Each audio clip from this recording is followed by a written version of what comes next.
पाकिस्तान की तारीख में नैब का कोई ट्रायल ऐसे नहीं चला कि जो रोजाना की बुनियादों पर चलता हो, मगर मियां नवाज शरीफ का ट्रायल रोजाना की बुनियादों पर चला। हमारे यके बाद दीगरे जितने लीडरान थे, शहबाज शरीफ साहब, हमजा शहबाज शरीफ साहब, मरियम नवाज शरीफ साहिबा, ख्वाजा साद रफीक, ख्वाजा सलमान रफीक, ख्वाजा आसिफ, शाहिद खाकान साहब, एहसन इकबाल, लंबी फहरिस्त है।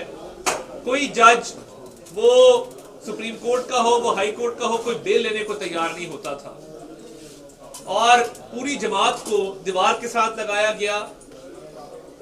झूठे मुकदमात जिस तरह बने और जिस तरह अदालतों के अंदर तारीख पे तारीख दी जाती थी, तब और रवैया था, और अब निजाम अदल का झुकाव एक उस लाडले की तरफ है जिसका नाम इमरान अहमद नियाजी है, कि जिससे अदालतें ये बहुत प्यार मोहब्बत शफकत से पूछती हैं कि आप कब तशरीफ लाना चाहते हैं, आपकी जमानत की दरखास्त हमारे पास है, सुबह आएंगे, शाम को आएंगे, कि रात को तशरीफ लाएंगे।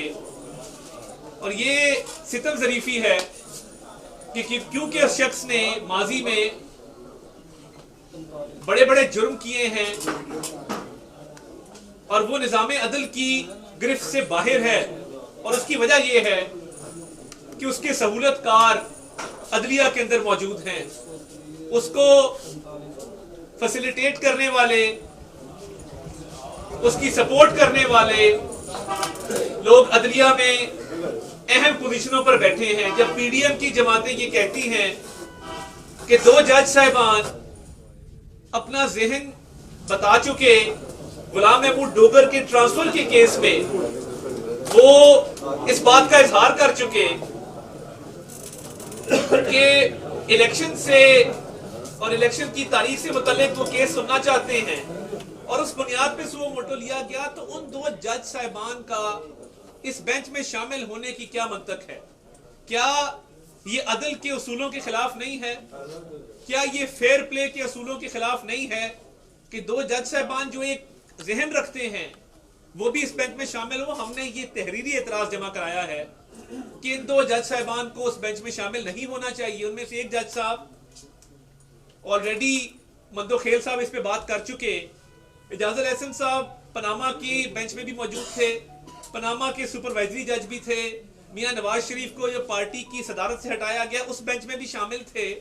तो हम ये एतराज करने में हक बजाने में हैं कि उनको इस बेंच में शामिल नहीं होना चाहिए। दूसरे जज साहब जिनकी ऑडियो आई है, उनके कल हर टीवी चैनल पे खानदानी जराए से सफाइयां दी गई और ये कहा गया कि हमारी फलां प्रॉपर्टी फलां प्लॉट बेच के ली थी, हमने बेटी की फीस फलां अकाउंट से दी थी, हमारे फलां जराए जो हैं वो हमें फलां ने दिए थे। ये खानदानी जराए क्या होते हैं? क्या हर किसी को यह सहूलत हासिल है कि वो टीवी चैनल्स पे खानदानी जराए से खबरें चलाए? और कहा गया कि हम अपनी सफाई चीफ जस्टिस के सामने देने को तैयार हैं। क्या काजी फैज ईसा को भी ये सहूलत मुयस्सर थी कि वो चीफ जस्टिस के कमरे में जाके उसको सफाई देते? ये चंद जज साहबान को ये सहूलत क्यों मुयस्सर हो कि आपके खिलाफ रेफरेंस आ चुका, आपकी ऑडियो आ चुकी, और मैं दस्तावेजात की बुनियाद पे बात करता हूं जो सोशल मीडिया पे फिर रहे हैं, कोई जवाब देने वाला है, कोई नोटिस लेने वाला है कि एक रेफरेंस आ चुका है।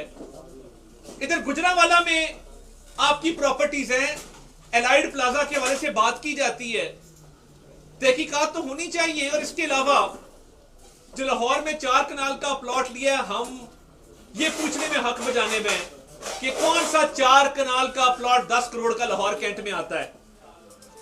कौन सा ऐसा प्लॉट है जो 2.5 करोड़ फी कनाल मुयस्सर होता है पाकिस्तान में अवाम को एक पॉश एरिया में, और वो प्लॉट उसकी कीमत कम से कम भी 40 करोड़ रुपया है। आप कोई भी, मैं चीफ जस्टिस पाकिस्तान से गुजारिश करता हूं, आप कोई भी कमीशन अपॉइंट कर दें, कोई भी एक्सपर्ट्स की कमेटी बना दे, किसी को कह दे कि उस प्लॉट का तखमीना लगा दे कि वो 10 करोड़ का प्लॉट है कि वो 40 करोड़ का प्लॉट है। खानदानी जराए ने जब सफाई दी तो ये बात नहीं की कि उस प्लॉट की कीमत क्या है और हमने 10 करोड़ में क्यों लिया, और बतौर जज हमें ये क्यों सहूलत हासिल थी कि वो 10 करोड़ का प्लॉट हमें दिया जाता।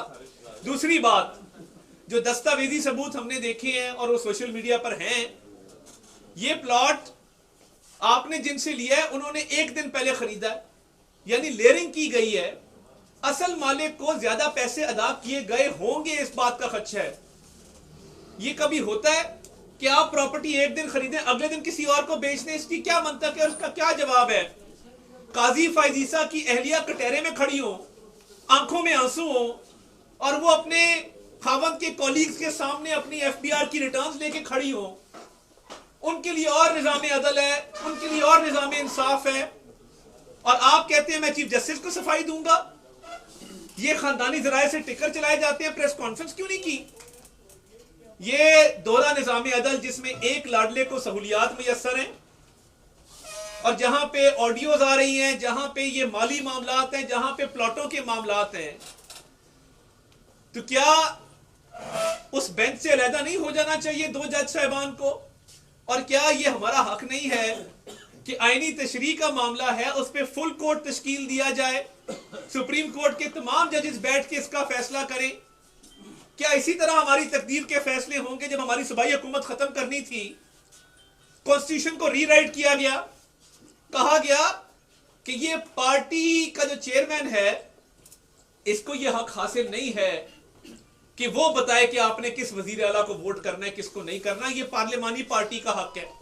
फिर जिन लोगों ने वोट दिए थे, उन्हें जो मुनहरिफ अराकीन थे, उन्हें डी सीट किया गया, और डी सीट करने के साथ साथ उनकी वोट गिनती में शुमार नहीं किए गए। अगर कोई खुदा ना खास्ता कोई चोरी करता है, उस चोरी की सजा मिलनी चाहिए, कोई डाका डालता है उसकी सजा मिलनी चाहिए, मगर इसकी मंतक कोई मुझे समझा दे कि एक वोट डाला गया है और कह दिया कि ये वोट गिनती में शुमार नहीं होगा और सीट भी जाएगी।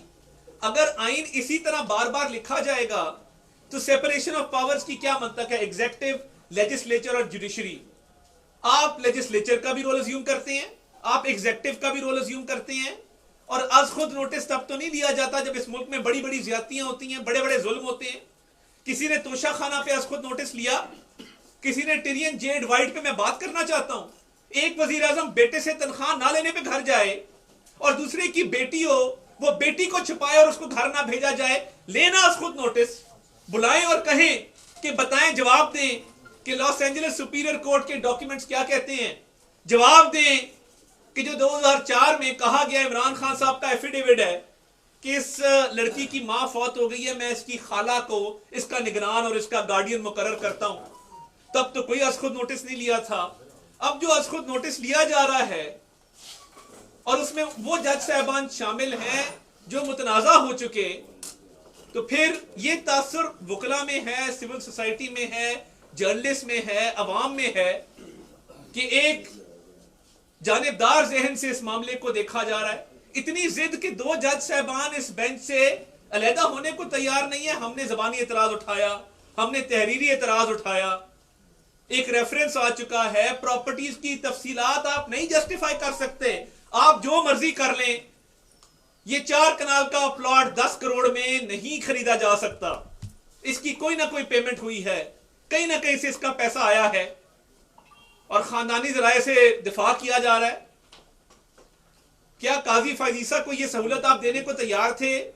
उनको जो कटहरे में खड़ा किया, उनकी अहलिया को कटहरे में खड़ा किया, अपनी सफाई देना चाहते हैं कि हम अपनी सफाई देंगे। कहां पे?